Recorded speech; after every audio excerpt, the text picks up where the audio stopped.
Hello, everyone, and welcome back. I hope you enjoyed your break. Our presentation this afternoon will focus on Section 4, direct services for tribal lead agencies with small allocation sizes. So throughout this presentation, you will see the S icon at the top right corner. These icons mean that this information presented applies to tribal lead agencies with small allocation sizes only. So we're going to move forward. Just to introduce ourselves again, you'll see some of the same faces as some of the other sections. Again, my name is Shar Shank, and I'm the Deputy Project Director for the Tribal Child Care Capacity Building Center, and I'm going to pass it off to Kate. Hello, everybody. My name is Kate Gordon, and I am the Quality Improvement Subject Matter Expert for TCBC, and I will pass it over to my colleague, Nazba. Yat A Sigoli, everybody. My name is Nazba Hill. I come from the Navajo and Oneida Nations, and I am the Tribal Subject Matter Expert for Subsidy Administration, and I will pass it back to Shar. Thanks, Nazba. As we move forward with today's session, please feel free to unmute and interject if you have any questions, or you can type your questions into the chat box at the lower right hand. In the middle of the Zoom screen, you should find the chat box. Just feel comfortable to stop us at any time. There's a lot of flexibilities in this section, and we want to make sure you have the information that you need. So we also want to give you an opportunity to say hello to your colleagues in the chat box as we move forward. So welcome, everyone. And we'll move on to our objectives of this session.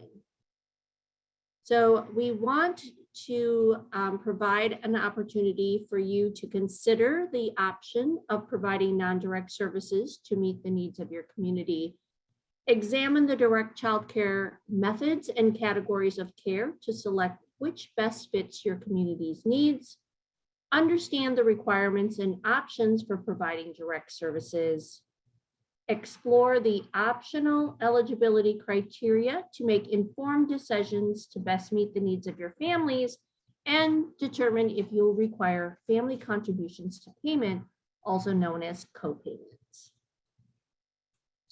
In Section 4 of the plan preprint is for tribal lead agencies, again, with small allocation sizes only. If you're a tribal lead agency with a medium or large allocation, you will check the box, not applicable, and you will move on to complete sections 5, 6, and 7.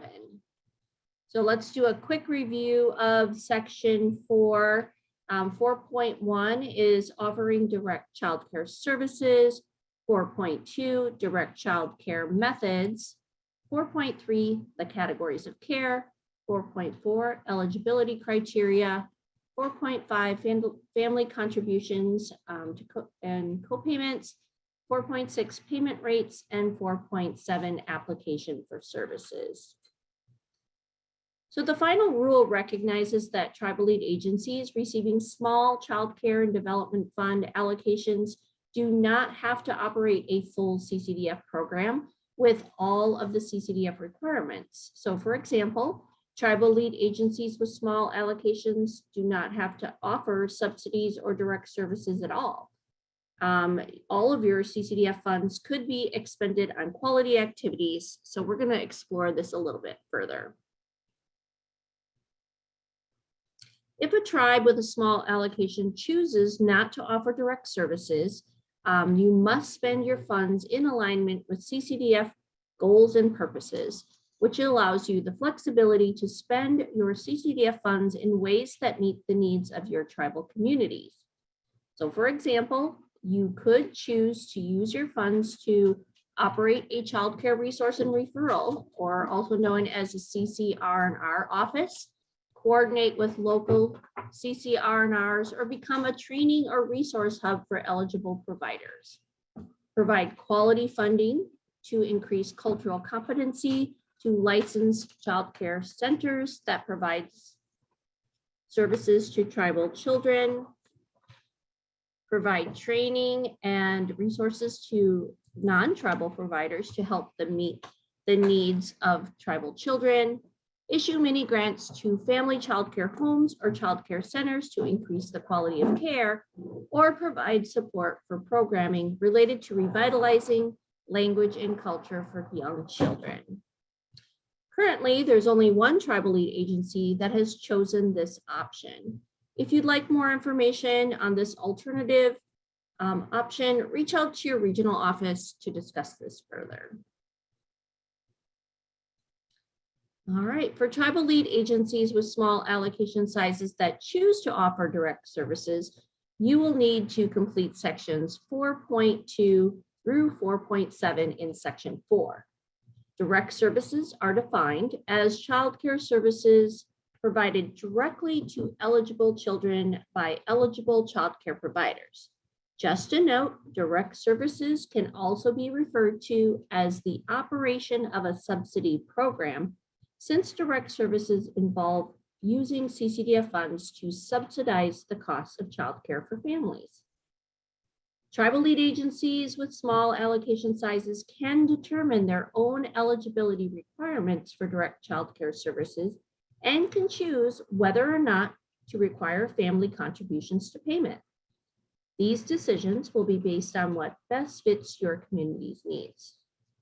These choices will be reflected in your answers in section 4, and once approved will be the criteria you will operate on until the next plan cycle, unless you submit a plan amendment.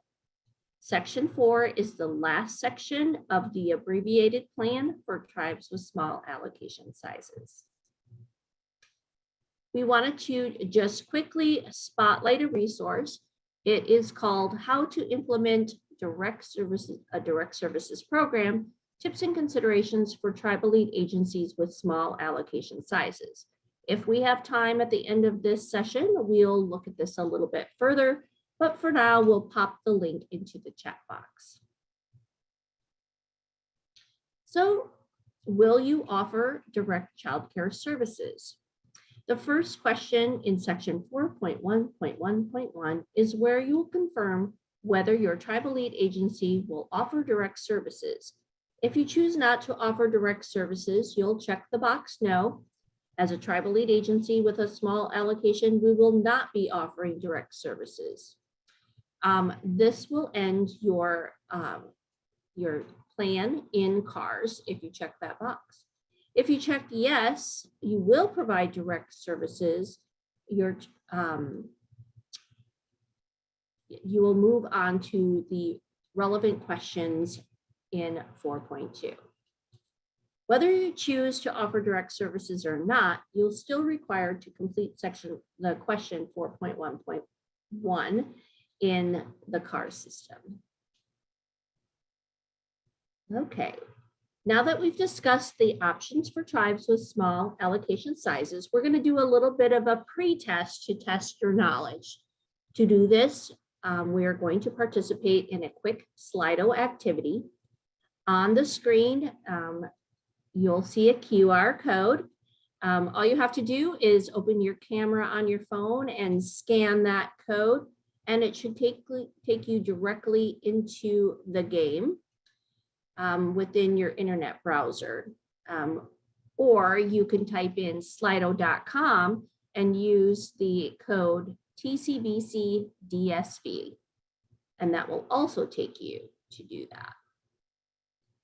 All right, we'll give you a minute to see if you get into the Slido.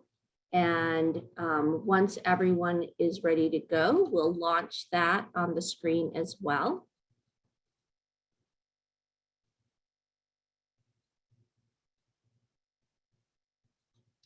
If you're having trouble getting into the Slido, just pop information into the chat box and we can see if we can't help you out.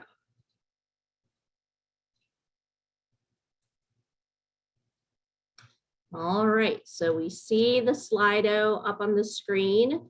You will be able to answer these questions as we move through. So the first question is, tribal lead agencies with small allocation sizes are required to operate a full CCDF program, including subsidy administration? So far, we have 5 people answering our poll. Oh, it's popped up to 7. So we have a few people responding. We're up to 9 responses, and our answer is pretty consistent that the answer would be false. Okay. Hopefully Tanya will be able to stay in the Zoom room. She seems to be getting kicked out. All right, so the correct answer is false. Everyone was 100% on that question. So let's move on to question number 2. This question is another true and false. Tribal lead agencies with small allocation sizes who choose to offer direct services can determine their own eligibility requirements beyond their definitions of Indian child and service area. True or false? We have some answers coming in. We have about 9 respondents.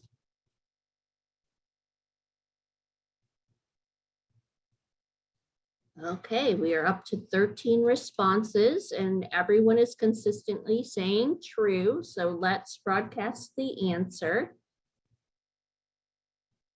And you are all correct. The answer is true. You can determine your own eligibility requirements. Okay, we're going to continue on with some more questions. Since we have additional questions, we're going to have to log back into Slido.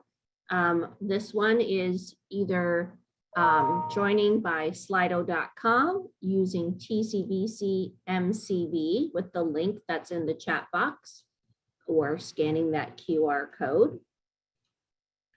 We'll give you a little bit of time. This time our questions are getting a little bit harder. We are not doing true or false. We're going to do some multiple choice questions here.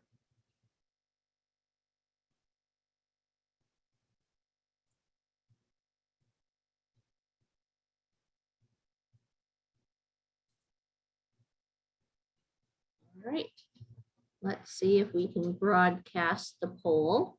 So the next question is, please select the approved categories of care: center-based care, family child care, in-home care, or group child care, and you'll select all that apply. We have some answers coming in. We have about 6 people responding so far. We're up to 9 people.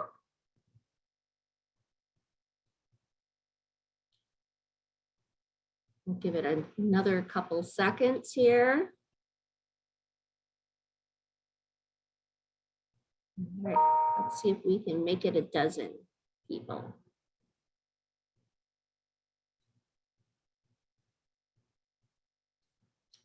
All right, Sapi, go ahead and give us the answer. So the correct answers, the OCC official categories of care are center-based care, family child care, or in-home care. Some people use group child care, but it's would go under either center-based care if it was in a center non-home location, and family child care if it was in the provider's home. A little bit of a trick question. Okay, let's move on to our next question. A tribally operated center falls under which category of care? And you'll choose one. Your choices are center-based care, family child care, or in-home care.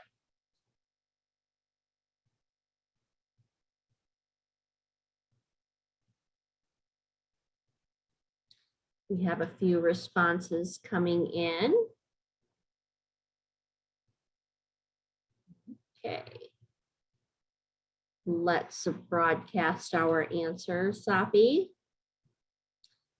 And the answer is center-based care. So anything that's operated in A non-home setting would be considered center-based care, and tribally operated centers are in a non-home setting. Thank you.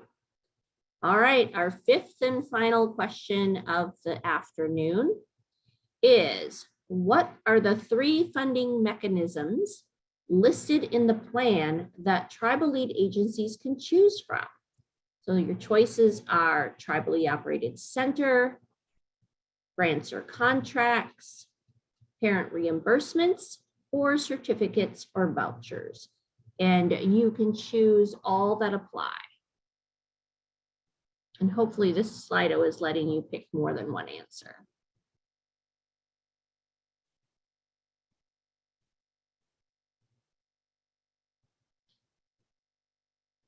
So far, we have certificates or vouchers and tribally operated centers. Is anyone having trouble choosing more than one answer?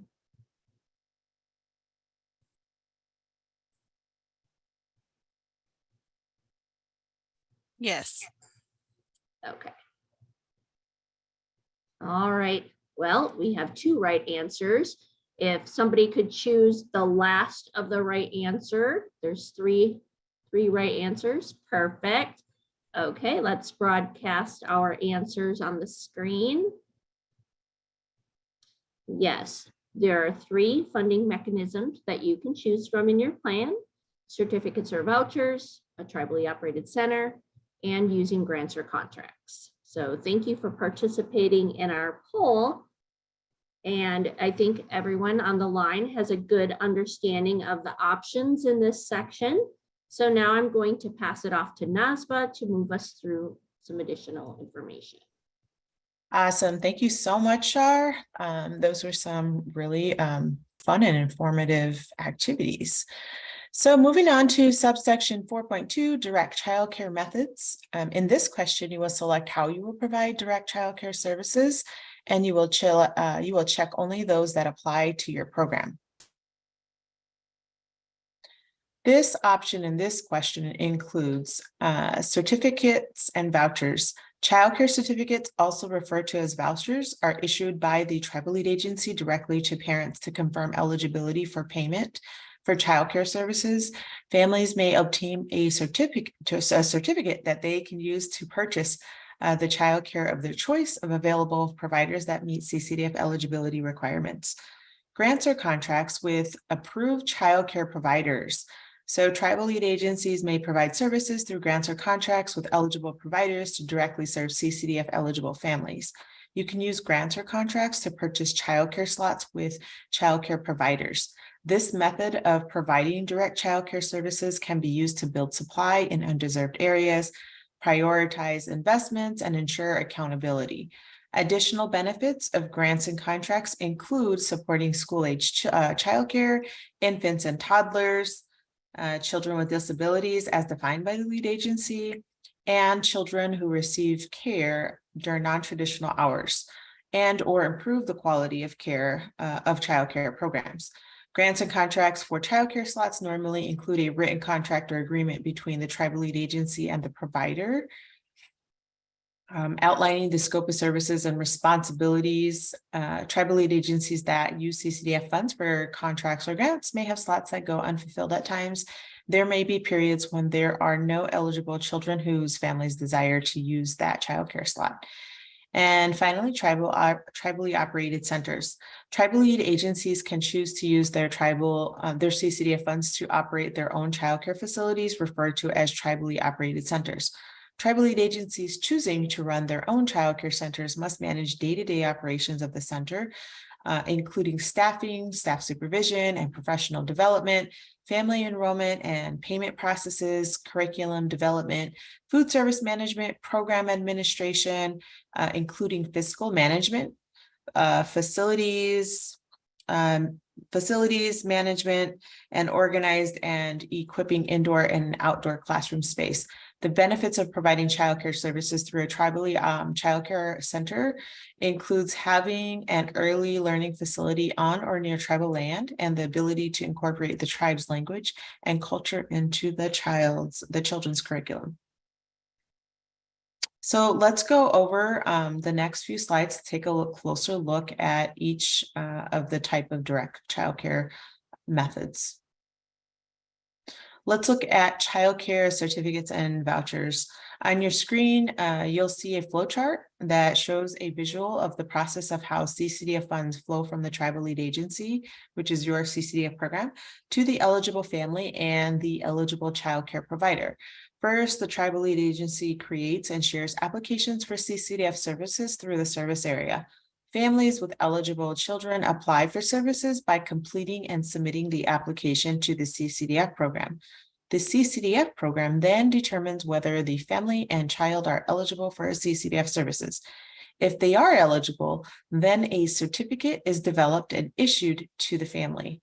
If a tribal lead agency has chosen to include a family contribution to payment, they will use their sliding fee scale to determine the family's copayment and inform the family.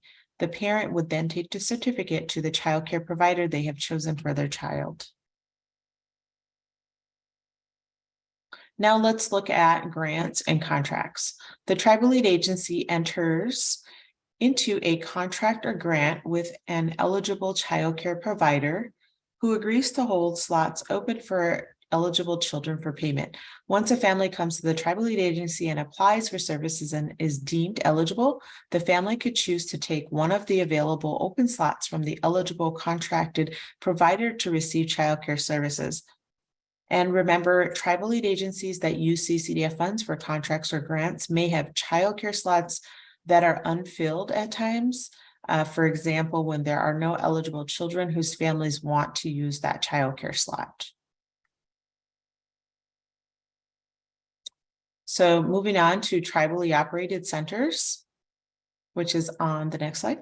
Again, here is the flow chart that shows this process for tribally operated centers. CCDF funding is budgeted to directly support and fund the center and includes all relevant expenses in the budget for the center. So you want to work with your finance office to ensure that you're following your tribe's financial management system in the budgeting process for your tribally operated center. A family comes to a tribal lead agency and applies for services. The tribal lead agency determines the family is eligible and the child is enrolled in the tribally operated center.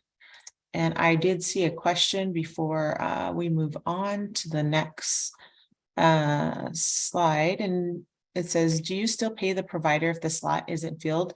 Yes, you will just pay for that ongoing slot if the slot isn't filled. And I know a lot of people are like, why would I pay if nobody's using it? It just ensures that you will always have that slot available for your tribal children. Okay, so let's move on. Moving on to subsection 4.3, which is the categories of care. In this section, you will identify which categories of care you will allow eligible families to choose from. You will check only those that apply. And so the options are center-based childcare, which is a provider licensed or otherwise authorized to provide childcare services for fewer than 24 hours per day per child in a non-residential setting. This type of care would include a tribally operated center, so you would check this box if you have a tribally operated center. Family childcare. One or more individuals who provide childcare services for fewer than 24 hours per day per child in a private residence other than the child's residence. And then in-home childcare is an individual who provides childcare services in the child's own home.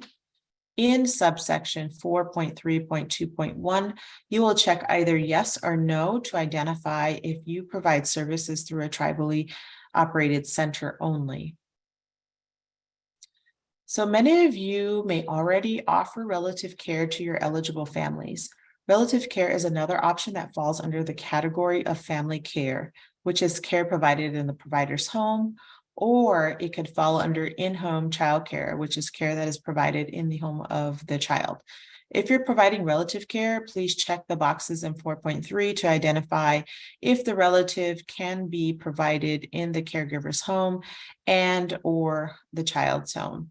So CCDF defines relative as an aunt, uncle, grandparent, great-grandparent, or adult sibling living out of the home.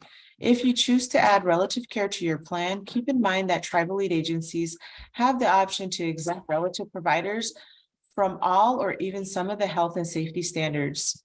And you will complete section 2.4 to identify these exemptions, if any. So let me just pause here to see if anybody has any questions over anything that we have covered so far. You can take yourself off of mute. You can add your question to the chat box if you have any questions.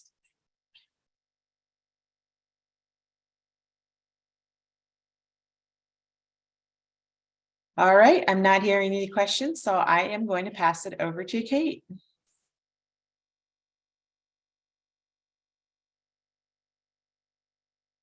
Thank you, Nazva. Okay, so we are going to talk about subsection 4.4, which is eligibility criteria. And prior to the Child Care and Development Fund block grant reauthorization in 2014 and the final rule in 2016, the optional criteria used to determine eligibility was required. Since then, tribes with small allocation sizes have been afforded the flexibility to choose which criteria that best fits their community's needs.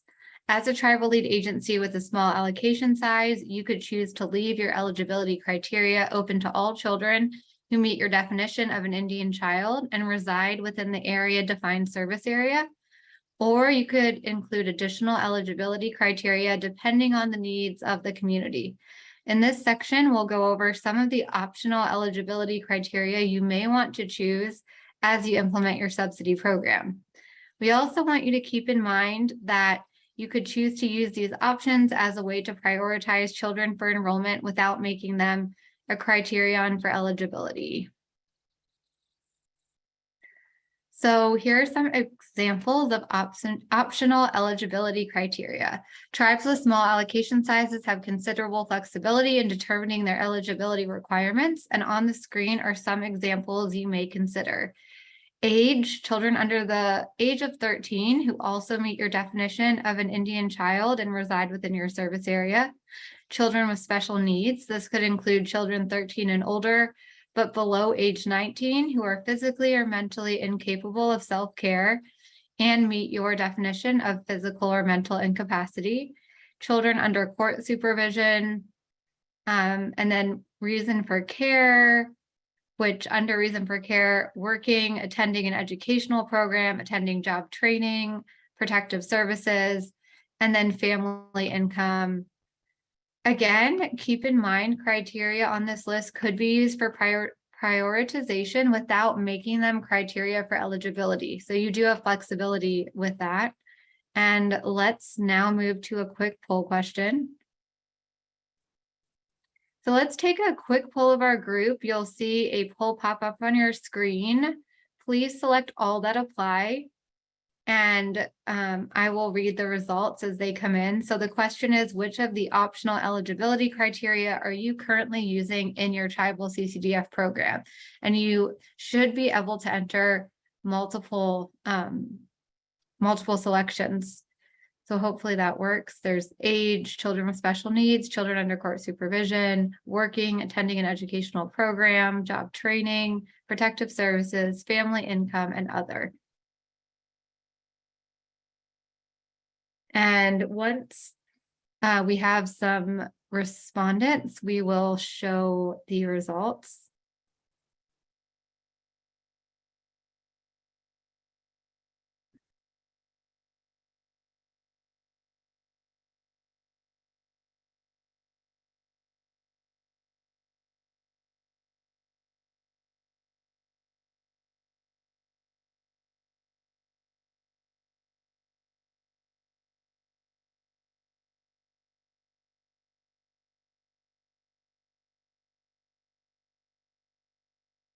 So whoever can see the results, I think it's Sophie, just let me know when you feel like a good number of people have submitted.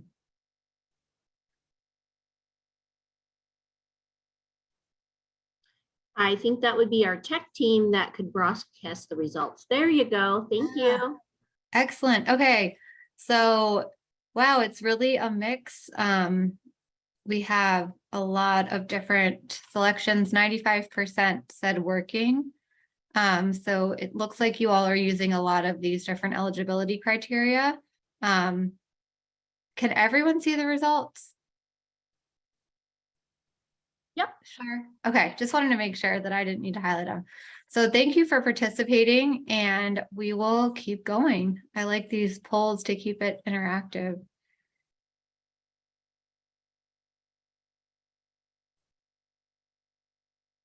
All right, so in the fiscal year 2023 to 2025, Tribal CCDF Plan Preprint, Tribal Lead agencies have two options on how they want to inform the Office of Child Care on the eligibility criteria they plan to use during this plan cycle.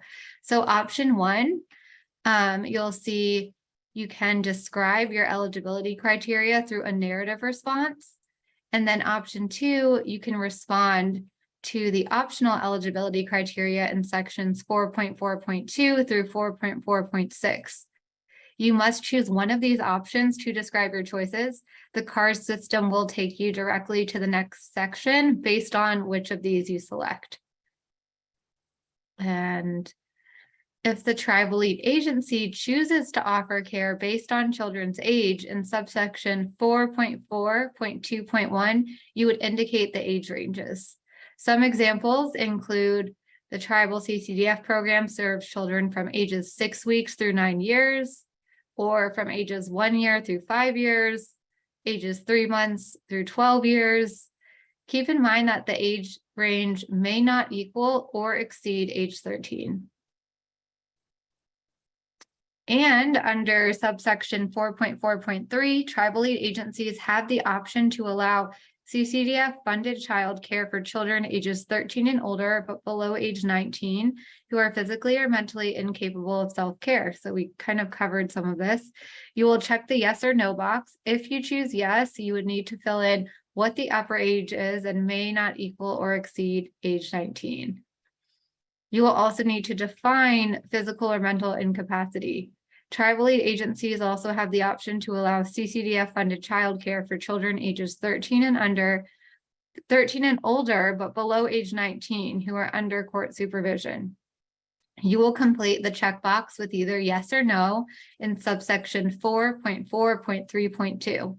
If you choose yes, you will need to fill in what the upper age is, and remember, it may not equal or exceed age 19. Let's move on to the next option. The next option listed is eligibility based on the reason for care.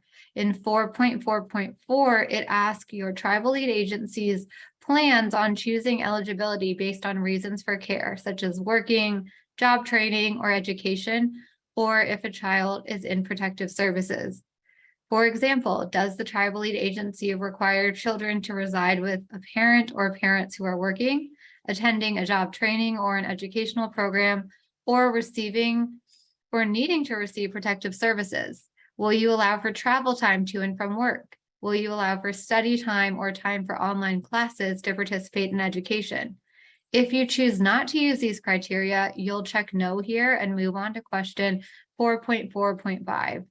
If you choose yes, you'll need to provide your definitions of working, attending job training, attending an educational program, and protective services.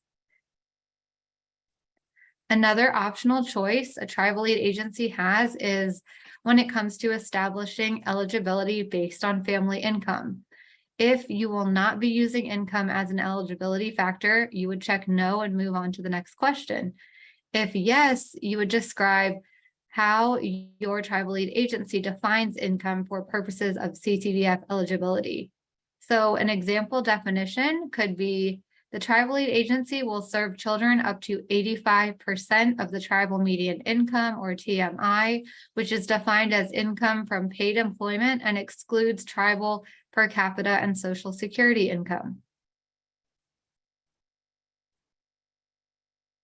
If the tribal lead agency establishes additional eligibility criteria beyond those listed in question 4.4.4.2, you will describe that in section 4.4.6. Again, this is an optional choice for tribal lead agencies with small allocation sizes. So now we're going to take a break to see if there are any questions. Please feel free to unmute or put your questions in the chat.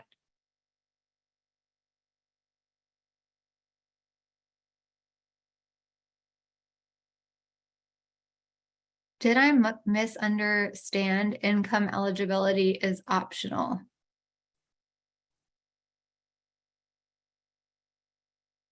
I can answer that question, Kate. Sure. Yes, Dan, income eligibility is optional for tribes with small for people who are tribes with small allocation sizes, which the session is geared towards. And then there's another question. I just want to clarify, can tribes decide not to use income as an eligibility factor? Yes, correct. You have that option and that flexibility to not use income as an eligibility factor. Thank you for your questions. Thank you, Nazva. Are there any other? Yeah, thanks for the answer. I did have a follow-up. I just wanted to ask, this is Dan Green again. I just wanted to ask, when did that change? That income eligibility was optional? This is Shar from TCBC, or we might have some federal partners on the line that would like to answer this question. But it changed during the final rule. And it does only apply to tribes with small allocations for Anna Louise. Okay, thank you. Okay, we have some more questions. Can we choose to include all income groups? And also, does the tribe have to provide the actual TMI number to show that it's below the state's SMI? What about large? So we have two additional questions there. Shar, I don't know if you want to take those or Nazva. Meryl, would you like to take those questions? Sure, I can. So for small allocation tribal lead agencies, they do not have to include the tribal median income.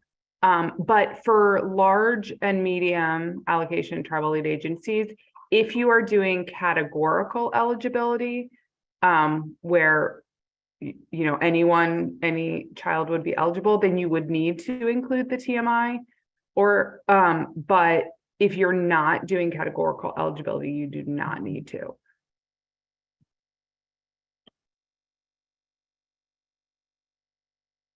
Thank you. I just want to make sure we answered all questions. Can we choose to include all income groups? Was that just answered? Yes, I believe you can include all income groups if you're choosing not to use income as an eligibility. Anna Louise said large tribes as a part of consortium are considered a large allocation tribe. And so they would have to choose that categorical eligibility option if their tribal median income is lower than the state median income in order not to use income. So these are all really great questions. One thing I do want to mention, you may choose not to include them as an eligibility factor, but you could possibly use them as a way to monitor your waiting list. So for example, you could set up parameters for children on the waiting list and use income as one of the parameters to move people higher on your waiting list. So that is an option as well if you're not using it as eligibility. So back to you, Kate. Thank you, Shar. Thank you all for your questions. There's so much flexibility in this area, so it's great to have these questions. And if there are any more questions, please put them in the chat or unmute. We would love to answer as many questions as possible. All right, so now let's talk about section or subsection 4.5, which is family contributions to payment and co-payments. Tribes with small allocation sizes are not subject to the requirements for co-payments, but may choose to use them.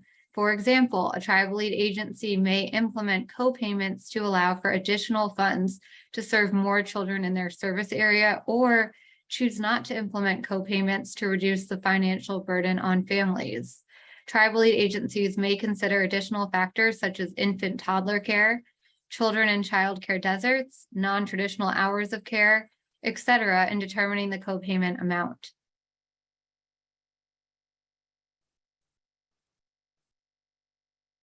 And talking about sliding fee scales, tribal lead agencies with small allocation sizes have the option to have CCDF eligibility criteria based on family income and to use a sliding fee scale to a family's co-payment or contribution to the cost of care. If you choose to create and use a sliding fee scale, you will attach a copy to section 4.4.10.1 and add the effective date of your sliding fee scale in section 4.4.10.2 in the Child Care Automated Reporting System, which is CARS. If you choose not to require co-payments, there is no need to upload a document into CARS. If you need additional clarification or assistance in developing a sliding fee scale, please reach out to your regional office and request TA. Or you can join one of our writing cafes where your regional office and TCBC can assist you. All right, in subsection 4.5.2, the tribal lead agency will indicate if they plan to waive co-payments for any families. If you're choosing not to waive co-payments, check no. If you're choosing to waive co-payments for some families, you'll check yes. And then you'll provide a description of which families you're choosing to waive co-payments for. So for example, you may wish to waive co-payments for children who are in protective services, children in a Head Start Child Care Partnership Program, or participating in an early Head Start program, children who are homeless, or children residing in a certain part of the service area. Remember that implementing family contribution to payment or co-payments is optional for tribal lead agencies with small allocation sizes. If you choose not to, you will not need to complete this question. All right, so we're going to participate in an activity to explore the pros and cons of all of these optional eligibility criteria as it relates to your tribal community. And we are going to transition to an idea boards again. So we've used this a few times throughout the training series so far. The link will be dropped in the chat. Once you click the link, you'll be redirected to the idea boards page, and in the platform, you'll see all of the optional eligibility criteria, as you can see on the screen right now. So if you click on that circle with the green plus sign next to any of the optional criteria, you can add a sticky note and write something. So we want to hear from you to indicate under each of these criteria if it's a pro or con, and add your information. So once you click enter, it will post your sticky under the topic. After we're all finished, we'll review each of the topics. So Shar, I don't know if you want to say anything more about this or if I covered everything. I think you covered it. Basically, Okay. you will click one of the check boxes and either write pro or con and say the pro to using this as an eligibility criteria, and then the con would be not using it as a criteria. So Awesome. So Thank for you. example, if you wanted to put something in the co-payment area, you could say the pro to having co-payments is that it frees up some of your money in your budget, and you might be able to serve more children because you'll be collecting that co-payment. And a con maybe would be that parents may not be able to afford those co-payments. So those are just a couple of examples as they work through this. Awesome. I'm already seeing some responses. So under eligibility based on family income, I see a con. You can exclude some families who need the assistance, and prices of food and gas are going up. So yeah, I mean, right now with prices going up everywhere, that might exclude families that actually need assistance. Even if they're making a certain amount of income, it still doesn't mean that they don't need the assistance. So I can see how that would be a con. For childcare for children with special needs, I see a pro. It will guarantee spots for children with high needs. Eligibility based on reason for care, I see a pro. Make sure families who need the care, those who are working in school or in programs, get childcare. Definitely. And then child age range. So pro, up to age 13 is pretty clear. Con, does not go above that age. Pro, we do up to age 11 and allow to serve more eligible families. And another pro, up to age 12. So it looks like some of you use child age range as an eligibility criteria and have different age ranges that you use. Co-payments. So con, not everyone can afford co-payments if they have multiple children. A pro, it holds families accountable for paying for a portion of care. So just seeing these responses is already super helpful to think about. You know, it might be a pro for one tribal lead agency and a con for another, depending on the specific conditions in your community, the specific needs of children and families where you are. Okay, for waiving co-payments for families, pro, this is helpful for families involved in CPS or homeless or in domestic violence situations. Absolutely.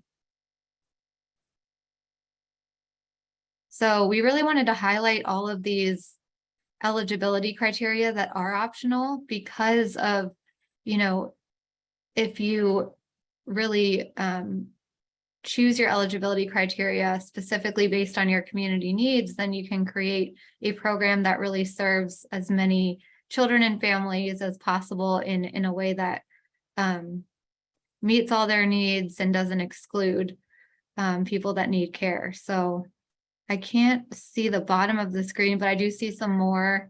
So keep entering them. These will be up. You guys can still access this idea boards. You can take a screenshot of it too, but it will be accessible if you want to look at what other people are thinking and what other people are doing with these optional eligibility criteria. I do see 2 cons for sliding fee scales. It's easier to not use one as it can be tedious to update. And con, it's difficult to find a rate that fits everyone's needs. And another pro under waiving co-payments for families. If you can waive the co-payment for all families, that would be beneficial if you have the funding. For sure. Could you So just- scroll up? Oh, go ahead. So just a quick note, if you decide you want to waive co-payments for all families, you would just not have a co-payment and not fill out the waiving. So the waiving is really if you decided to have co-payments and then you want to waive for a certain group of people. So wanted to just mention that. Also, there's another cool option of idea boards. If you look at the top right, there's export and login. If you click export, you can actually export all of this information into a PDF right to your computer right off the screen. So if you'd like to save the answers, it's super helpful. So back to you, Kate. Thank you, Shar. I see another pro for additional eligibility criteria. Someone stated pro, you can select a population to serve. Example, serve all children involved in Head Start programs. Yeah, so you can really like curate this so that it best fits your community. Okay, and I see questions in the chat that I want to address. So Dan, thank you for asking this question. Dan's question is, would we also include a general statement for waiving co-payments in the event of emergency, i.e. COVID-19? That's a great question. Shar, do you want to take that? So I'm going to pass it to Meryl to answer Dan's question. That was a little bit earlier on, and then we'll move on to the last question. Great.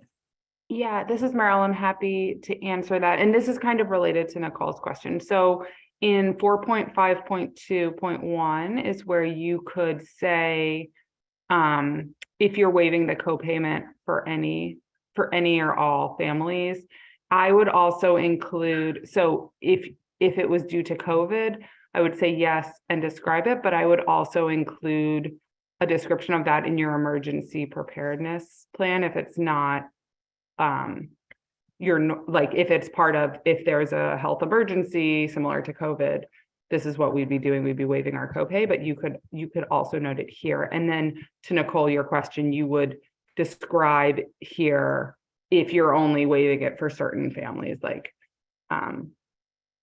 however you define it. Thank you, Meryl. So she could waive copays for a specific group and then state that in this description, and then state who will be required to provide a copay. Okay, so I see the idea boards has a lot of responses. I touched on some of them, but as Shar said, up in the upper right corner, you'll see right on the screen, it says export, and you can export the results and save them on your computer if you'd like. So that might be helpful. And I think we will move forward. Thank you all for participating, for all your responses. This is super helpful. Oh no, okay, Megan said that doesn't seem to be a clickable link, the export button. Huh. Let me try, Megan, and see. You will have to click on the actual link, not on our sharing of the screen, but if not, we can download it and send it in a follow-up email as well. Megan, I'm not sure if you were using if you're trying to click on the Zoom screen or if you were on the link yourself. Great, awesome. Okay, so let me go back, and now we're at another question point. So I know we just had some questions, but does anyone else have other questions about the optional eligibility criteria or anything else that we've covered in section 4 so far?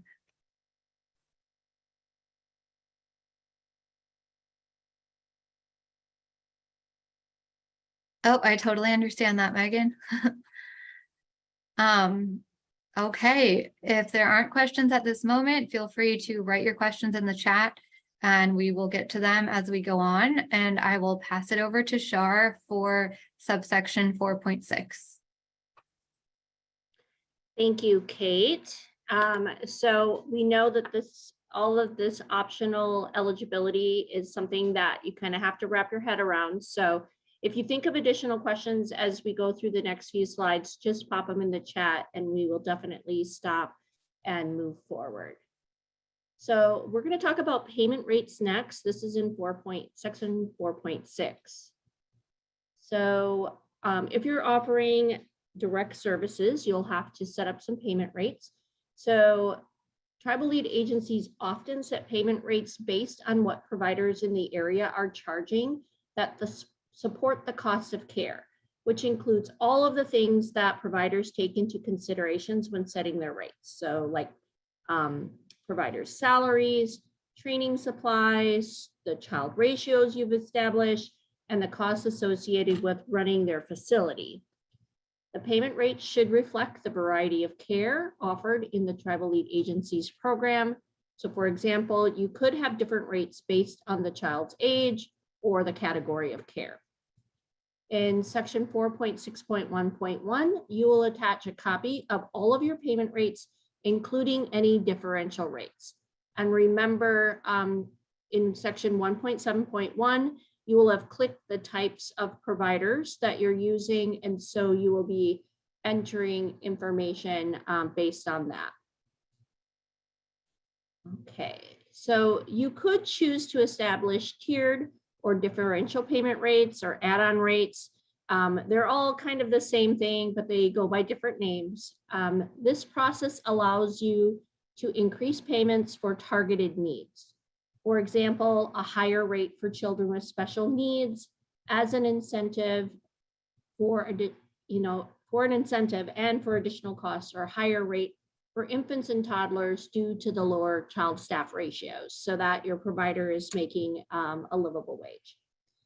One strategy for exploring what impact different rates will have on your CCDF budget, you might consider projecting provider payment rates for different age groups and over different periods of time. So monthly, every 6 months, annually, just to get a sense of how different rates will impact your availability of funds for your providers.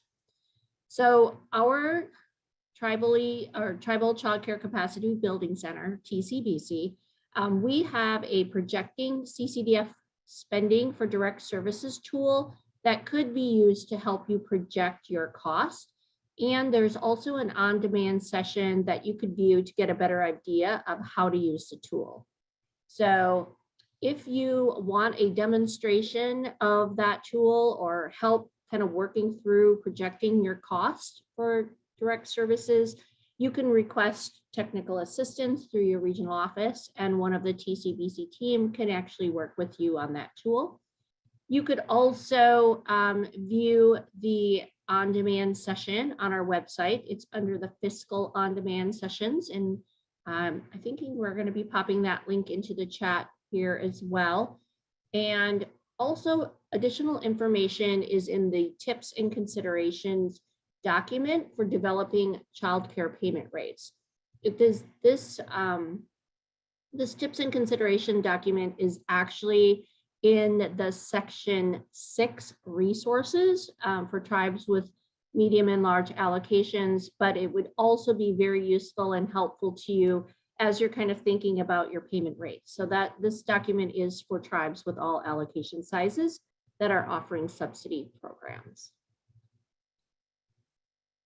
So now we're going to move on to the last subsection of section 4, and that is 4.7, application for services. In section 4.7.1.1, you will need to provide a description of how families can apply for childcare services through your agency. So some examples include conducting an in-person interview or orientation at your office, maybe by phone, a phone call to your office, through mail, the U.S. Postal Service mailing, applications at each childcare provider site that they could pick up and fill out. It could also be electronically through a website portal or even via email. So it's really up to you how you provide applications to families and how they can apply. We just need you to put a description here in this question. All right, let's see if anyone has any remaining questions.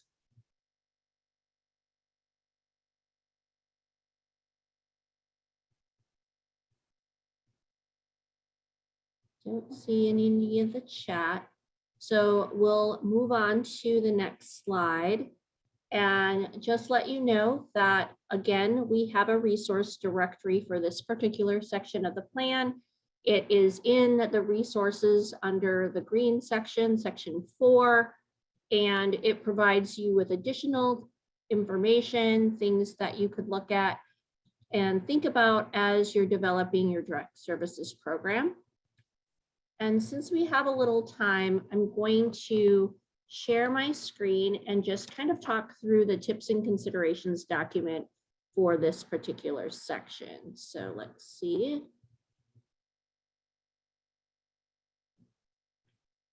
So I'll ask Teresa to stop sharing her screen, or Safi, and then I will share my screen. Thank you.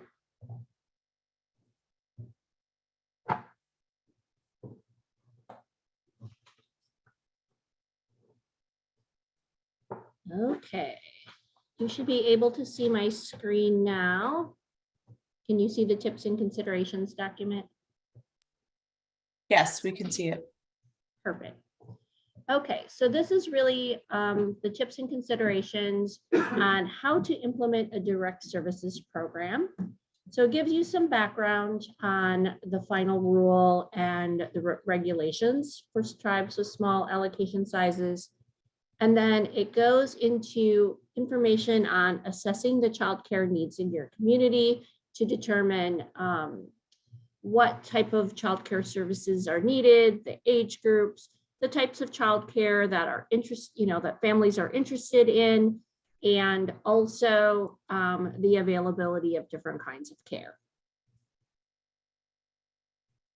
Then it talks a little bit about collaboration with your tribal leadership, really thinking about what are the goals and vision for your tribe as far as childcare services are concerned, talking through some of the eligibility criteria that are optional to see really what is your tribal leadership thinking, what's going to work best in your community. Maybe you're supporting the workforce on your reservation or within your community is a priority for your tribal leadership. So you may want to choose working as a reason for care based on those conversations. Also, there's information on the spotlight for the family contribution of care. Again, reminding you that this is an option for you. It's not something that's required. And so really thinking through your budget, how many families can you serve with your current budget? Would subsidizing your budget with family co-payment be helpful? Or is it better for the families not to charge a co-payment? When we looked at the poll information a little bit earlier on, it looked like most of you are using all of the optional criteria. There were very few of you that weren't using certain criteria. If you're interested in keeping it a little bit more traditional, like you have been doing in the past, prior to the final rule, it was required to use all of those eligibility criteria. You could review the American Indian and Alaskan Native Child Care Development Fund Guide to Subsidy Administration. It is for medium and large allocation grantees, but if you're operating more of a traditional type of subsidy program, some of the information in there would be helpful. Just remember the information, you do have that option to use different eligibility criteria or not. Also, there's some tips for planning with your internal CCDF team. So I know a lot of times tribes with small allocations have maybe one or possibly 2 or 3 people in the office, but really working together to be on the same page and determine, what's going to be best for your program, how you're going to gather the information and data, say for your ACF 700 report, and to collect all of the information you need, and how are you going to process application. You do want to remember, if you change your eligibility criteria in your plan, you'll also need to update your policies and procedures so that if you've taken one of the eligibility criteria off the table, that all of your intake workers understand and know that you're no longer looking at that. So you're going to have to update those procedures. It also talks a little bit more about considering using certificates or voucher programs. Again, here's the demonstration of the projecting CCDF spending or direct services tool, the on-demand session. It links you right to that session if you want to look at it. It also talks a little bit more about considering using grants or contracts. Some people are considering grants and contracts to really increase the availability of care in their community, helping stabilize childcare providers to be able to stay in business. This is a strategy that some people used during COVID and kind of coming out of COVID, where you're paying basically for a slot and ensuring that childcare providers can stay in business. And then also considerations if you're choosing to operate a tribally operated center. So hopefully this information would be useful for you moving forward. We just wanted to spotlight that and make sure that you knew this resource was available to you. So I'm going to stop sharing my screen and ask the team to put the slides up again.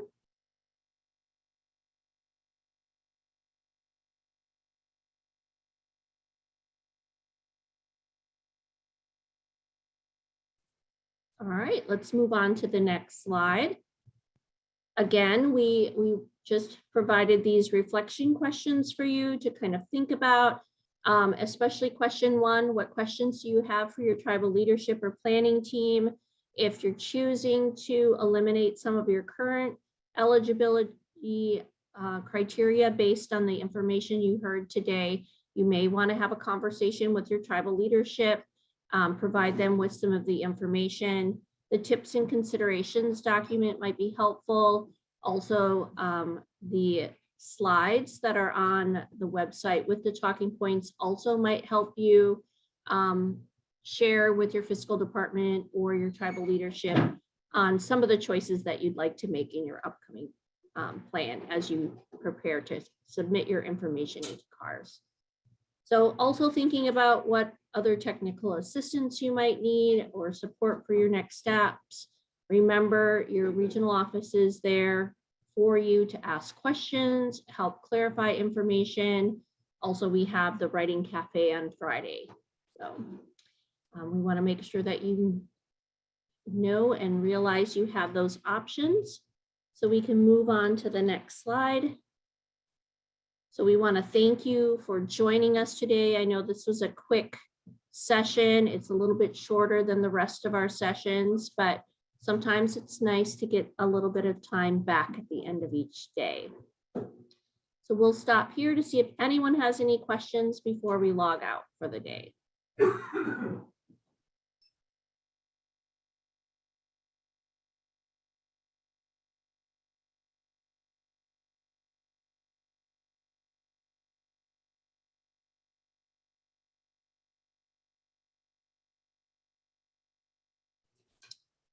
Also, just a quick reminder, we put the office hour registration link here in the chat. We've also put the registration for the writing cafe and the meet and greet. If you are a tribe with a small allocation, these are all of the sessions that pertain to your sections of the plan. So make sure you click on that SurveyMonkey link and give us some feedback on the presentations and the information that you received. We want to make sure that we are being mindful of your needs and providing you with good resources and information. And just a reminder that tomorrow's session will be sections 7, 5, and 6, and those sessions are for tribes with medium and large allocation sizes only. So with that, I'm going to thank you for attending today and hope to see you on Friday for our writing cafe and the regional meet and greet.